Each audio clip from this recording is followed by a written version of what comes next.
Hey y'all, so it is, I don't know, the first week of June. I forget what day of June it is, but it is Wednesday. So I want to say it's June 3rd, but yeah, we are really at the cusp of finishing out spring and approaching summer. It is definitely starting to feel like summer. We are hitting those weeks where we are in the mid 80s, getting up to temperatures that feel like the 90s, especially at the heat of the day. When you're in a garden like this that is in full sun all day long. But I think it is such a beautiful time because during this time of the end of spring, you have a lot of the spring blooms still holding on, but it's also hot enough for a lot of those heat-loving crops and plants to really start to show out. So there are a lot of different colors and just a lot of abundance starting to pop up. So yeah, let's just go ahead and get into this tour. If you are familiar with my space, I grow in a bit of a wild and free / food forest / regenerative, sustainable, no-till growing type of system. The garden right now is composed into 3 different rows. I'm standing in the first row, which holds a lot of my herbs in the containers, along with some in-ground growing. This middle row is my orchard area and grow bag area, while growing grow bags. And this back row is my fruiting plant area that aren't trees, so bushes and vines, along with some raised beds and in-ground growing spaces. So I grow in a lot of different methods, which is kind of what you have to do when you want to maximize space in a small area. Our entire home property is a little under a half an acre, so the garden itself is about a quarter of an acre of space. So yeah, if you want to see me doing more growing and earth tending, as I like to call it, I post a lot on my Instagram and do updates just about every day when I'm out here, because I am out here every day. That's what it is when you're tending the land and tending the earth, and you love it. You're usually out here every day doing something. All right, so let's get into this first bed here. This is a bed that has cucumber, some bush beans, and not echinacea, marigolds. So we have cucumber at the trellis. Bush beans are scattered here. Marigolds were intentionally put there, but there's a lot of tomatoes that started to pop up because I had tomatoes here last year, and with a lot of the heavy rains, I lost a lot of tomato harvest because I didn't harvest as I should have before a lot of the rains. So a lot of the tomatoes I let drop on the bed, on the soil, and that's what happens when you leave seeds and they find themselves at home and they grow. But the beans here are bush beans. I want it to be very full, and as you can see, there's a lot of grass here as well.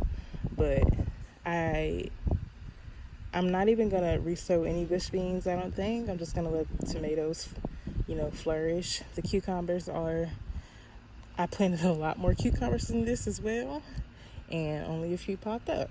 And this is the cucumber that I have had great success with, not having any, cucumber beetles or vine borers. That's the Poinsett 76 or 67, one of those. But it's a nice disease-resistant cucumber, and I like that one. All these marigolds here, this whole big patch, are all marigolds from seeds that I saved from my marigolds last year. So yes, we do a lot of interplanting. Everything that I grow here is probably interplanted with something. Here are two grow tins or planters. I have a huge Asian basil here, or Asian mint. It's really, both of those things are used interchangeably.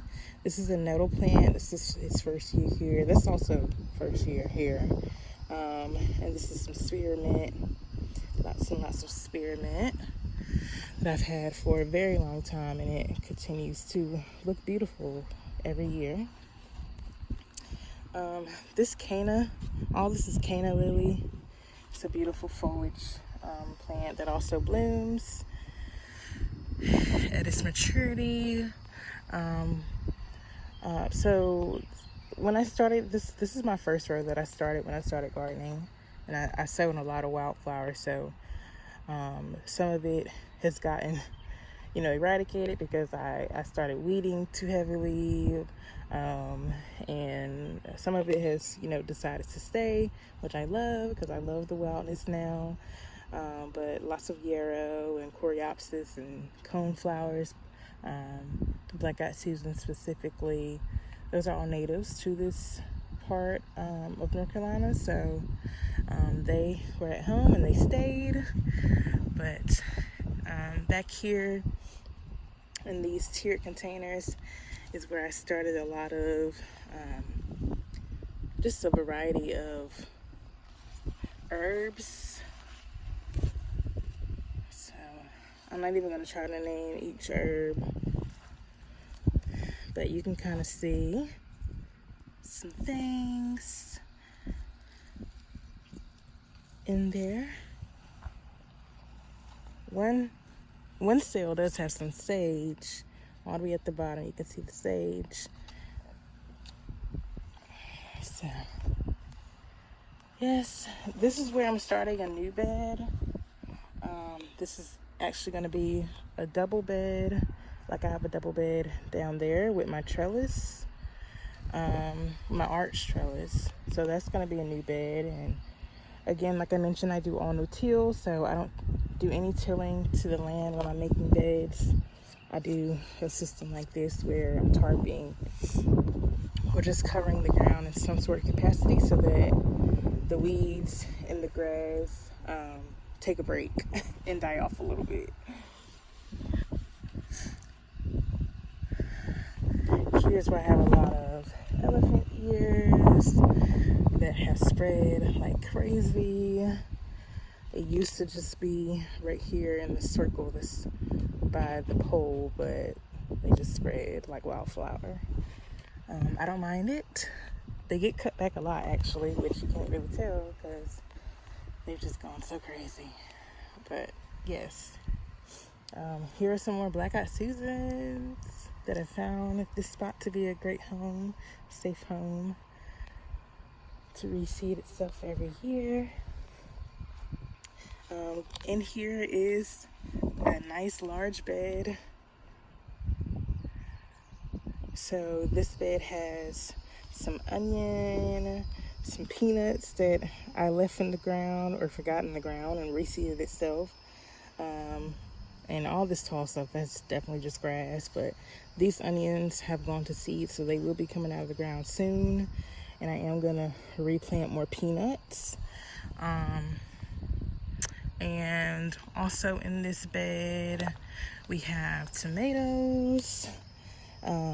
This is a mix of like Cherokee purple and it's not called ruby red. I can never think of the name, but as you can see, we have some tomatoes coming up already. But these two at the end, this one had a bad case of leaf curl. That had a bad case of blight, so I did go in and prune a lot. Some fertilizer definitely might help, but to be honest, I don't do a lot of fertilizing after I plant. But hope you can tell that the plants have started to come back to life, like with the new foliage. It looks a lot better. So yeah, we'll see. We'll see how that goes. Also, on the trellis behind the tomatoes, you got some beans, so they're already taking off. And those are pinto beans. I don't really harvest my pinto beans. I just use them as a additional plant to add some nitrogen into the soil as the plants are growing. And I had marigolds here last year as well, so there are a lot of marigold plants popping up all around where the seeds have dropped. And underneath here I have some collards and celery, and I've been keeping them under the shade cloth so that they stay nice and cool and don't bolt. Look at that beautiful collard. But I think it's about time to go ahead and harvest some of that. It'll probably be this week. And I'm just gonna come around here real fast before we keep going down the road. Again, lots of elephant ears, but in here I do have some mint in a container and some more of that Asian basil or Asian mint and some lemongrass also in a container. So having my herbs in the containers just makes it a little bit more easier for me personally to harvest. So yeah, and you can see the beans, they are growing so beautifully. Okay, here in this little spot I have some herb containers with strawberries. So this first one here, all of this is thyme, but there's some strawberries in it as well. And they're not bearing right now. These are like an early spring and late fall bearing strawberry plants. All this is strawberry by itself. Got a rosemary here. In this little basket down here, these are asparagus. Bare root asparagus that I brought from, I think just like Lowe's. And I wanted to see if they would, sprout or germinate before I put them in the ground. And they did. So I am going to transplant those to this area here. I'm going to cut down all the grass and just let the asparagus go wild in that area. And I do want to start some more once I transplant those. I'm so excited to have asparagus. In this last container, we have sage and strawberries. Okay. And back to the coneflowers or black-eyed Susans. Okay, back here, this is my first arch trellis bed. We got a lot going on in here. We got kale back here that's covered up. It looks beautiful now that I covered it and got all the little worms and caterpillars off of it. Underneath here was my salad mix. So a lot of it is starting to go to seed. Those seeds are arugula, but the salads and lettuces are starting to get a little bolty as well. There's also chamomile here. And on the other side, these are just a different variety of bush beans. I got a yellow wax, contender, and a top crop. And over here, we have eggplant. Literally, each of these eggplant plants are different. And look, y'all, I'm just not seeing this. I did not see this the other day. I saw this little one here, but this one was hiding from me. That is huge. I love eggplant parm. Eggplant parmesan. I love eggplant parmesan, so that's definitely what we're gonna be making. Okay, and all on the trellis is loofah. I see some little babies and little sprouts. Hopefully they start to get the pollination they need and we get lots of loofah. All right, I'm gonna come up out of here. And I have been harvesting the chamomile too as tea, but I definitely need to do some harvesting today. That's one of the things about my herbs that I've been giving myself the focus of this year is to harvest my herbs. Okay, so here is some more canna, but there's also some pokeweed in there. And all this is wild. Not wild. The pokeweed is wild. The canna was planted here a long time ago by my grandma. This is one of the lilies starting to emerge. Okay, this bed is a bed of my watermelon, which you can see right down there. All this little grass-like plant is sorghum. And the other plant, the other row, are cowpeas. So we call this the African cousins instead of the three sisters. This is the African cousins. All right. And this is the third to last bed. I'll also be doing 2 more beds here to finish off this front row. Okay, we're gonna make our way to the middle row. And as I mentioned, this is the orchard area. Up here we got a pear tree that he's been looking sad since I got him. He has not changed a bit since I put him in the ground. But we'll see. We'll see. And this is supposed to be a sugar pear.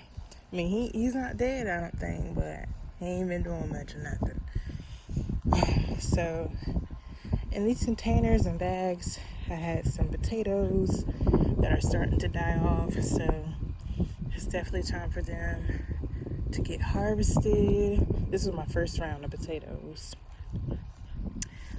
And here is my one of my Red Delicious apple trees. He's about, I don't know, 2 or 3 years old maybe. More potatoes in the black grow bags that need to be harvested.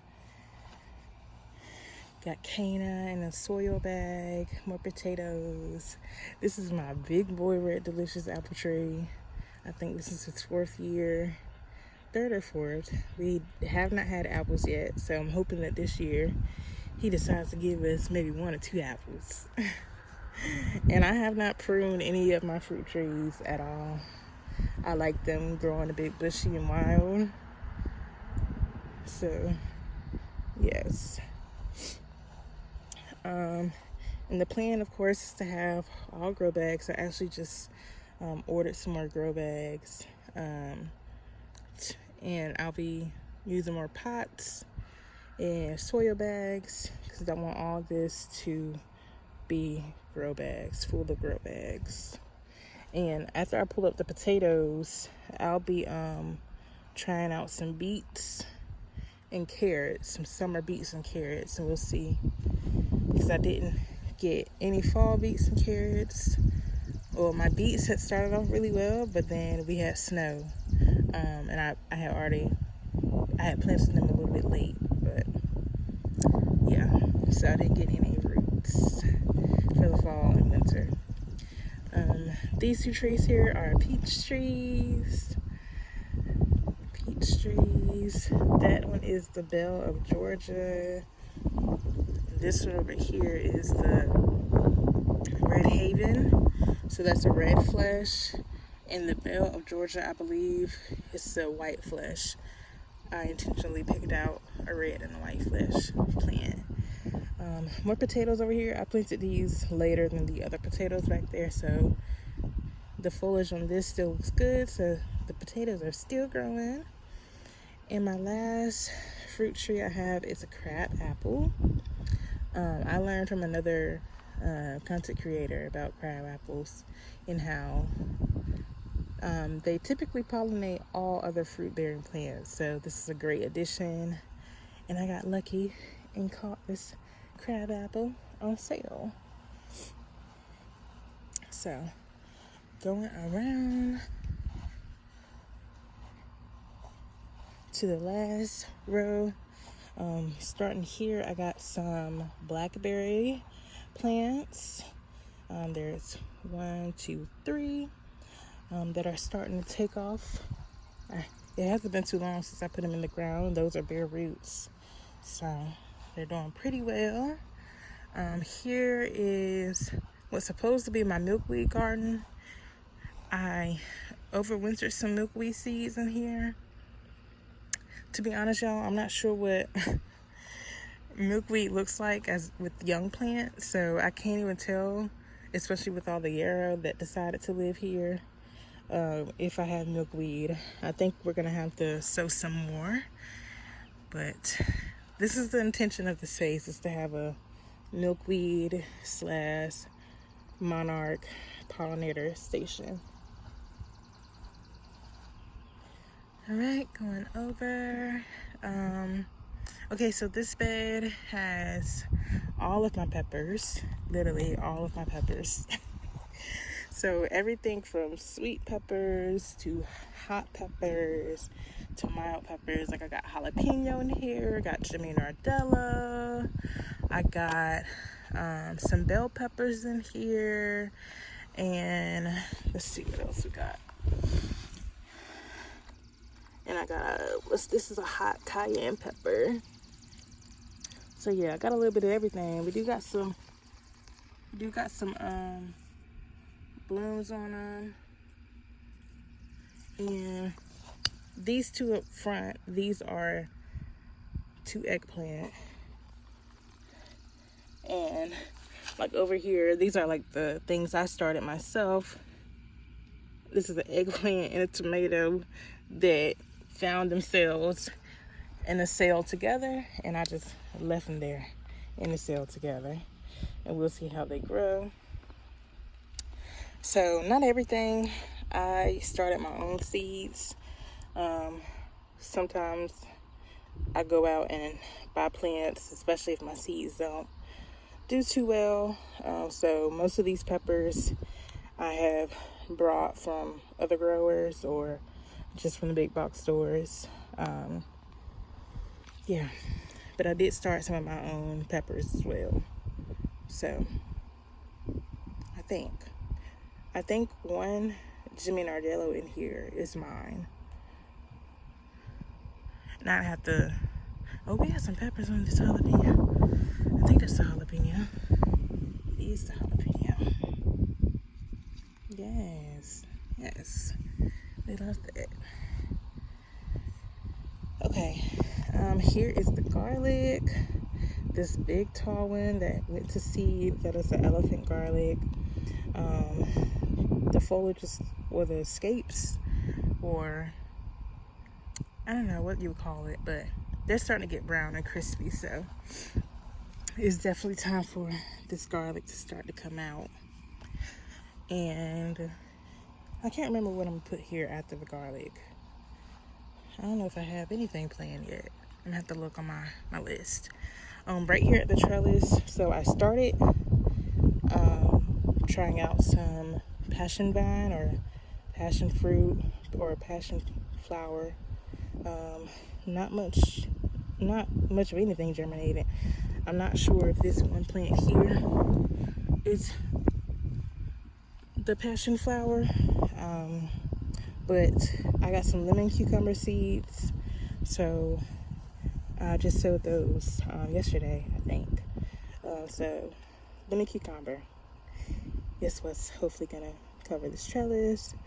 These are 2 cabbage plants that are left from the fall and the winter of last year. I left them in because I didn't have anything to put in this spot, and they were still looking alive. So despite the winters and the cabbage moths, so I just let them stay and do their thing. There were 4 in here, but as you can see, like 1, 2, they had died off. So yeah. Right here we have my blueberries. This one is, I want to say about 3 years old. And I was not expecting to get so many blueberries because everyone says that you need other plants. So that's what I went and got. I planted 2 more blueberry bushes. But as you can see, that one has already started fruiting, but I have 2 more anyway. So I love that. This bed here is half roselle, or some of you guys know it as hibiscus. Sorrel is what you make using hibiscus or roselle. And this other side is really just a mix of callaloo, which is a summer Jamaican green. So this is like my island bed. We are representing the islands over here. And this sorrel definitely needs to be thin. I really just scattered seeds in each cell, so they're about like 4 or 5 or 6 plants in a lot of them.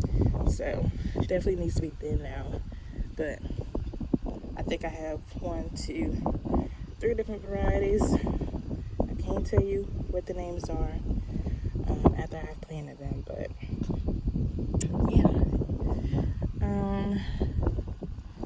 Here, so I have started sowing some flowers in like some of the empty spaces. To be honest, I'm not sure if anything has germinated here because the grass just takes over so fast. But we are coming up on my elderberry bush. So I have 2. There are 2 in here. One is a John, one is an Adams. And you definitely need 2 different varieties for your elderberry bush to do anything, to pollinate. And the elderflowers have been up here for a while. As you can see, they're starting to transform into berries now, but you still got lots of flowers coming up on them. This is probably like when my peaches were what I was most excited about getting, and actually putting in the soil, but actually being able to harvest my own elderberry is probably what I'm most excited about this season or this year. All right, so this next bed here is a mix of a lot of things. So up here in the front where you see these little sticks, I just harvested my fall and winter arugula, which is all these white flowers that you still see left from one plant that was still kind of producing seed that I didn't harvest. That's all arugula. So we had arugula here. We have pinto beans on the trellis, and one of the main crops are tomatoes, cherry tomatoes. So this bed is all cherry tomatoes. I do know these 2 up front that I just put in are black cherry tomatoes, and on the other side I got literally just a mix of everything, to be honest, y'all. I can't even tell y'all any names because I don't know, I just have a mix of everything. Oh, I do know one is like a Garden Delight. I have a Dave's Crazy Cherry. That's the best I can do without looking at my notes. And on the other side, where you see all these little brownie browning pods. These are my Georgia Sweet collard plants that have gone to seed, and I've let it stay and produce the seed. Some of them are trying to grow back, like this plant, but I grew these from seed, and they were delicious. They were a hit in the house, so I definitely had to let some go to seed, and get a couple cauliflower trying to come back, because I left all my fall and winter things here in this spot, which is just a mix of the cauliflower and the Georgia Southern collards. Yes. All right. Now we're coming up on the grapevines. And in here is one of those spots, one of those little empty spots that I was telling y'all about that I tried to sow some wildflower seeds in, which looks like something is growing. Something has been growing. All those little flowers. That's like some, I think this was a monarch one, so I think that's some deal. Okay, but we're coming up on my first set of grapes. This is a Catawba seeded like table grape. And these two plants are probably 3 years old. This will be my second big harvest from them. So yeah, beautiful, beautiful grapes. And they're purple grape. Of course, this is nowhere near ready. I feel like them producing the little baby grapes is a very fast process, but from here on into the fruit actually produce or growing more and ripening is the longest process ever. So it's gonna be a while before we get some grapes. Probably like late summer, to be honest, before they even ripen. And here, this bed is always where I have my sunflowers. I think something ate up half of my sunflowers. I've only had half of the bed sown with with mammoth sunflowers. A few did not get ate up, but I'm pretty sure something ate up my sunflowers. But those are the mammoth varieties.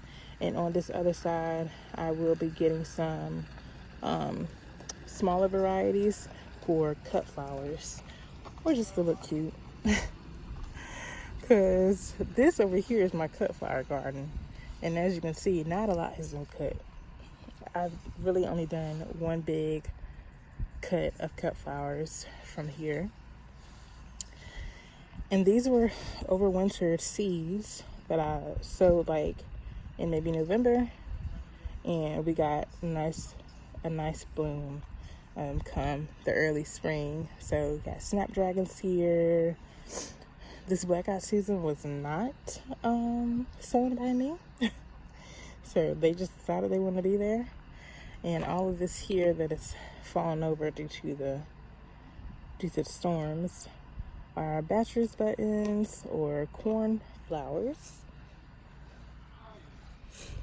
And at the end here, I had two different varieties of poppies. This is a California poppy that we traditionally see growing, and this is the bread seed poppy. So this is what you get. This is what you grow for your poppy seeds, for your muffins and culinary stuff. And on the other side of this cut flower bed, I actually just sown 3 different flowers here. So back here we have straw flowers, which I'm actually just sowing that for seed saving. In the middle we have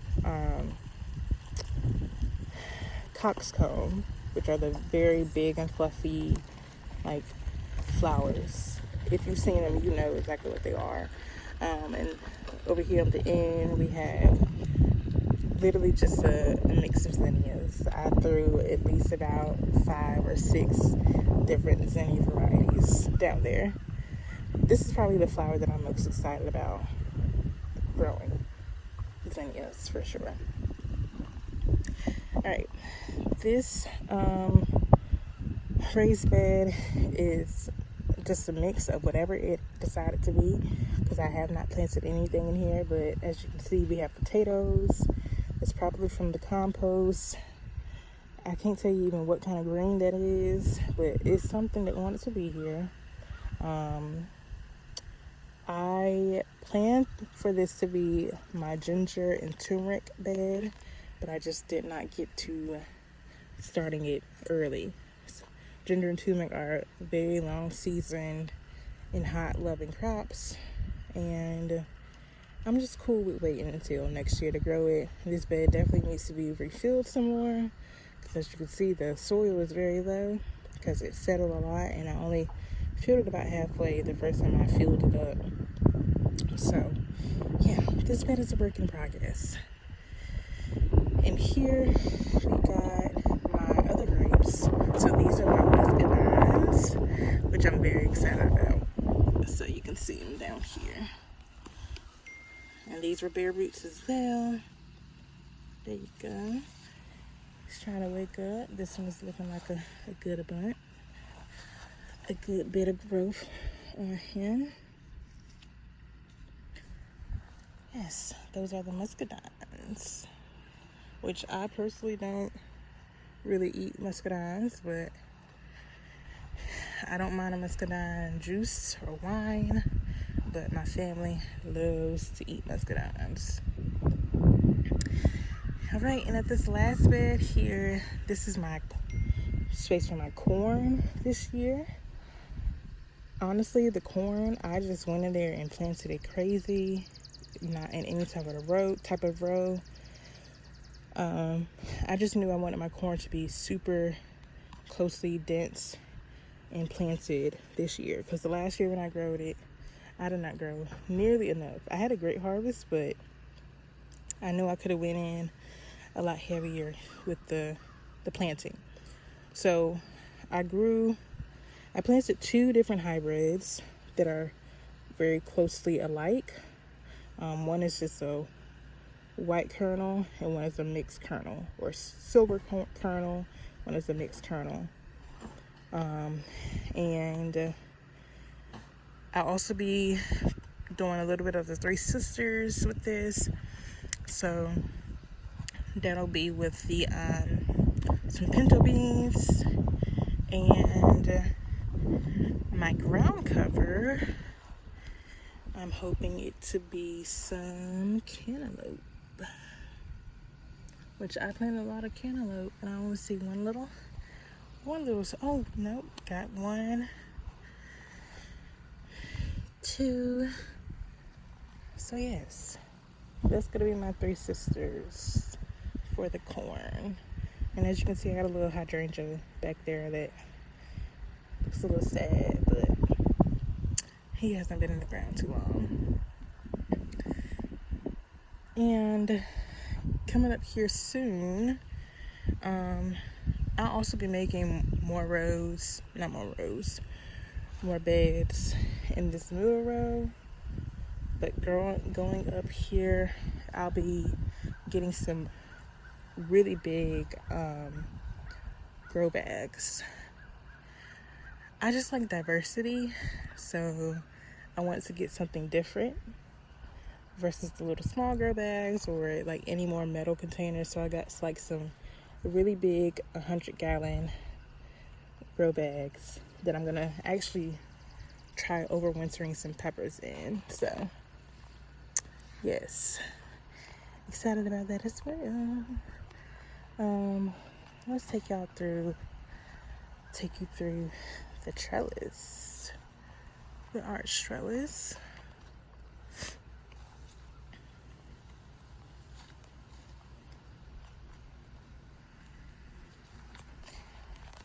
And back here, so this is my little greenhouse that I typically use at the really like over the winter, in early spring, when there's probably like some frost still going on, for when I'm bringing my seedlings from in and outside the house. And over here I got a group of plants that need to go in the ground, and a ton of mosquitoes. ton of mosquitoes around all that water, all that sitting water. So I'm not gonna go over it. I'm not even gonna go over there right now. But so this is a honeysuckle that needs to be put in the ground over here, kind of like underneath the tree. I'm gonna plant it here so it can kind of like sprawl out there. It likes a little bit of shade. This is a bunny ear, just like an ornamental perennial. But I do have this medicinal wormwood, which definitely needs to be in the ground. And what else? I got something else. This plant back here, which I can't tell you the name right now, to be honest. And I'm not going over there with all those mosquitoes, so I'm not covered up as I typically am. So yeah, that's pretty much all of the garden for real. I did better than an hour as what I was thinking I was going to take, but I will show you the front of the apothecary, which is a bunch of yarrow, but I also have my mums in here, and all this plantain is just wild. Just wild. Yeah, so that's all the growth happening right now, right before summer, on this beautiful hot spring day. Yes, so I'm about to get in the house and get something cold to drink and actually eat some lunch.